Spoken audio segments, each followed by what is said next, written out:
La double mission des martyrs revenus à la grâce originelle. Les cahiers de Maria Valtorta. Le 5 mars 1944, Jésus dit « Vous, chrétiens du XXe siècle, vous prenez les histoires de mes martyrs pour des fables. Et vous vous dites « Cela ne peut être vrai. Comment cela pourrait-il l'être? Après tout, ils n'étaient eux aussi que des hommes et des femmes. C'est de la légende. » Eh bien, sachez que ce n'en est pas une. C'est de l'histoire. Si vous croyez aux vertus civiques des Athéniens, des Spartes ou des Romains de l'Antiquité, si les héroïsmes et les grandeurs des héros civils enthousiasment votre esprit, pourquoi ne voulez-vous pas croire à ces vertus surnaturelles? Pourquoi ne sentez-vous pas votre esprit s'exalter au récit des grandeurs et des héroïsmes de mes héros et vous inciter à les imiter de façon élevée? Après tout, dites-vous, ce n'étaient que des hommes et des femmes. Bien sûr, c'étaient des hommes et des femmes. Vous dites là une grande vérité, et vous vous condamnez sévèrement. C'étaient des hommes et des femmes. Or, vous êtes des bêtes. De votre ressemblance avec Dieu, de votre filiation de Dieu, vous vous êtes rabaissés au niveau des animaux uniquement guidés par leur instinct et apparentés à Satan. C'étaient des hommes et des femmes. Ils étaient redevenus hommes et femmes au moyen de la grâce, comme l'était le premier homme et la première femme au paradis terrestre. Ne lit-on pas dans la Genèse que Dieu fit l'homme dominateur sur tout ce qui était sur la terre, c'est-à-dire sur tout sauf sur Dieu et ses ministres angéliques? Ne lit-on pas qu'il fit la femme pour qu'elle soit la compagne de l'homme, dans la joie et la domination sur tous les êtres vivants? Ne lit-on pas qu'il pouvait manger de tout excepté de l'arbre de la connaissance du bien et du mal? Pourquoi? Qu'est-ce que sous-entend les mots « afin qu'il domine » ? Quel est le sens caché de l'arbre de la connaissance du bien et du mal?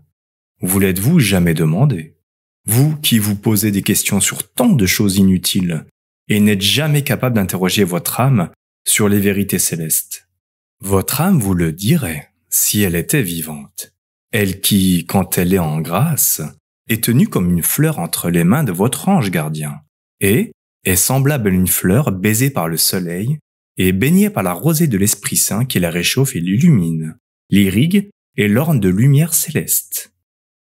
Que de vérité votre âme vous dirait si vous saviez converser avec elle, si vous l'aimiez en voyant en elle celle qui vous fait ressembler à Dieu, qui est esprit comme votre âme est esprit. Quel grand ami vous auriez si vous aimiez votre âme au lieu de la détester jusqu'à la tuer. Quel grand et sublime ami vous auriez avec qui parler des choses du ciel, vous qui êtes si avide de parler et vous détruisez mutuellement par des amitiés qui, si elles ne sont pas indignes, elles le sont parfois, sont toutefois presque toujours inutiles et tournent en un brouhaha vain ou nocif de mots, des mots qui, tous, sont terrestres. Ne vous ai-je pas dit? Si quelqu'un m'aime, il gardera ma parole, et mon Père l'aimera, et nous viendrons vers lui, et nous nous ferons une demeure chez lui. L'âme en grâce possède l'amour, et possédant l'amour, elle possède Dieu, c'est-à-dire le Père qui la garde, le Fils qui l'enseigne, et l'Esprit qui l'éclaire.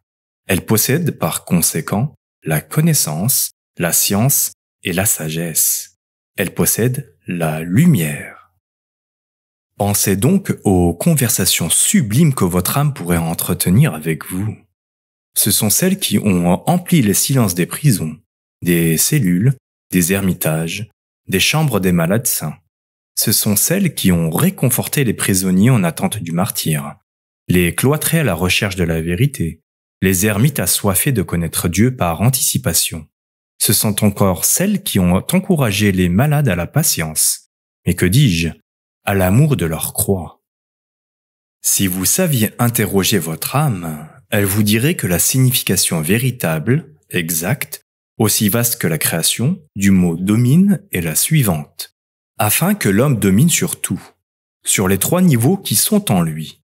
Le niveau inférieur, animal, le niveau du milieu, moral, et le niveau supérieur, spirituel. Et, afin de les orienter tous trois vers un seul but, posséder Dieu.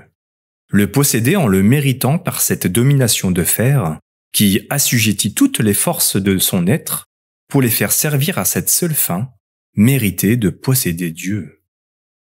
Elle vous dirait que Dieu avait interdit la connaissance du bien et du mal parce qu'il avait déjà prodigué le bien à ses créatures. Quant au mal, il ne voulait pas qu'ils le connaissent, car c'est un fruit doux au palais, mais une fois passé dans le sang avec son jus, il suscite une fièvre qui tue et produit une soif ardente, de telle sorte que plus l'on boit ce jus trompeur, plus l'on a soif. Vous objecterez. Alors, pourquoi l'a-t-il mis là ? Parce que le mal est une force qui est née toute seule, comme certaines maladies monstrueuses dans le corps le plus sain. Lucifer était un ange, le plus beau des anges. C'était un esprit parfait qui n'était inférieur qu'à Dieu. C'est pourtant dans son être lumineux que naquit une vapeur d'orgueil qu'il ne dissipa pas. Au contraire, il la condensa en la couvant. C'est de cette incubation qu'est né le mal. Il existait avant que l'homme ne fût. Dieu avait précipité hors du paradis cet incubateur maudit du mal, ce contamineur du paradis. Mais il est demeuré l'éternel incubateur du mal. Et comme il ne pouvait plus contaminer le paradis, il a contaminé la terre. Le fruit métaphorique de l'arbre de la Genèse tend à démontrer cette vérité.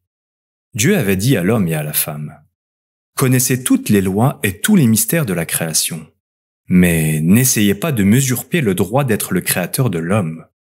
Mon amour, qui circulera en vous, suffira à propager la race humaine, sans convoitise des sens, mais par simple frémissement de charité, il suscitera les nouveaux Adam de la lignée. Je vous donne tout. Je me réserve uniquement ce mystère de la formation de l'homme. » Satan a voulu enlever à l'homme cette virginité intellectuelle et, par sa langue de serpent, il l'a flattée, caressé les passions des membres et des yeux d'Ève, en y suscitant des réflexes et des sensations intenses qu'il n'avait pas avant, car la malice ne les avait pas encore intoxiqués. Elle vit.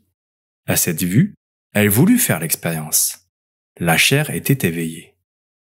Oh, si elle avait appelé Dieu, si elle avait couru lui dire « Père, je suis malade, le serpent m'a séduite et le trouble est en moi », le Père l'aurait purifié et guéri de son souffle. Comme celui-ci lui avait infusé la vie, il pouvait de nouveau lui infuser l'innocence en lui faisant perdre le souvenir du serpent venimeux et en mettant même en elle de la répugnance pour le serpent, à l'instar de ce qui se produit chez ceux qu'une maladie assaille et qui, une fois guéris, en gardent une répugnance instinctive. Mais Ève ne va pas vers le Père. Ève revient vers le serpent. Cette sensation lui est douce. La femme vit que l'arbre était bon à manger et séduisant à voir. Elle prit de son fruit et mangea. Alors, elle comprit. Désormais, la malice était descendue lui mordre les entrailles. Elle vit avec un regard neuf et entendit avec des oreilles nouvelles les usages et les voies des mauvais. Et elle les convoita avec une avidité folle. C'est toute seule qu'elle a commencé le péché. Elle le porta à son terme avec son compagnon. Voilà pourquoi il pèse une plus lourde condamnation sur la femme. C'est par son intermédiaire que l'homme est devenu rebelle à Dieu et qu'il a connu la luxure et la mort. C'est à cause d'elle qu'il n'a plus su dominer ces trois royaumes. De l'esprit, puisqu'il a permis que ce dernier désobéisse à Dieu, de la morale, puisqu'il a permis à ses passions de la servir, de la chair, puisqu'il l'a rabaissée au niveau des lois instinctives des mauvais. Le serpent m'a séduite, dit Ève. C'est la femme qui m'a donné du fruit de l'arbre et j'en ai mangé, dit Adam. Depuis lors, la triple cupidité s'est emparée des trois royaumes de l'homme. Seule la grâce parvient à relâcher l'étreinte de ce monstre impitoyable. Si elle est vivante, gardée toujours plus vivante par la volonté du Fils fidèle, elle arrive à étrangler ce monstre et à ne plus rien avoir à craindre de lui. Ni des tyrans internes, à savoir la chair et ses passions, ni des tyrans externes, à savoir le monde et les puissants de ce monde, ni des persécutions, ni de la mort. Il en est comme le dit l'apôtre Paul, « Mais je n'attache aucun prix à ma propre vie, pourvu que je mène à bonne fin ma course et le ministère que j'ai reçu du Seigneur Jésus, rendre témoignage à l'évangile de la grâce de Dieu. Mes martyrs ont tenu à accomplir leur mission et le ministère qu'ils avaient reçu de moi, de sanctifier le monde et de rendre témoignage à l'évangile. Ils ne se sont préoccupés de rien d'autre. Eux, ils étaient redevenus des hommes et des femmes, et non plus des bêtes, par la grâce qui vivait en eux, et qu'ils ont défendu plus soigneusement que la pupille de leurs yeux, et que la vie qu'ils rejetaient avec une joyeuse promptitude, bien conscients qu'ils rejetaient une dépouille corruptible pour en acquérir une incorruptible d'une valeur infinie. C'est donc en hommes et en femmes, en enfants du Père des cieux, qu'ils vivaient et agissaient. Comme le dit Paul, argent, or, vêtements, ils n'en ont convoité de personne. Bien au contraire, ils se sont fait dépouiller et se sont volontairement dépouillés de toute richesse, jusque de leur vie, pour me suivre sur la terre et au ciel. Leurs mains, ajoute l'apôtre, ont pourvu à leurs besoins et à ceux de leurs compagnons, leur ont donné la vie à eux-mêmes et ont amené les autres à la vie. C'est en peinant de la sorte qu'ils sont venus en aide aux malades, qui souffraient de cette terrible maladie qui consiste à vivre en dehors de la vraie foi. Ils se sont prodigués dans ce but, donnant leurs affections, leur sang, leur vie, leur fatigue, tout. Ils gardaient en mémoire mes paroles que j'ai dites il y a 3 jours. Donner, c'est recevoir. Mieux vaut donner que recevoir.